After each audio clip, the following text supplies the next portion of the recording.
Hey guys, welcome back to Tutorials by David, and in this video, I'm going to show you how to send an invoice in QuickBooks in 2026. If you want to send an invoice in QuickBooks in 2026, here's the fastest way to do it. First, open QuickBooks and log into your account. From the dashboard, click Invoices or tap the New button and select Invoice. Next, choose your customer from the list. If they're new, you can quickly add their name and email address right there.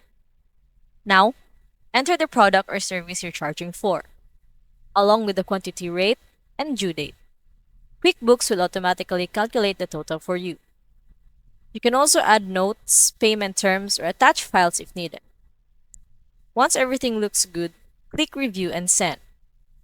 QuickBooks will generate a professional invoice and email by it directly to your client.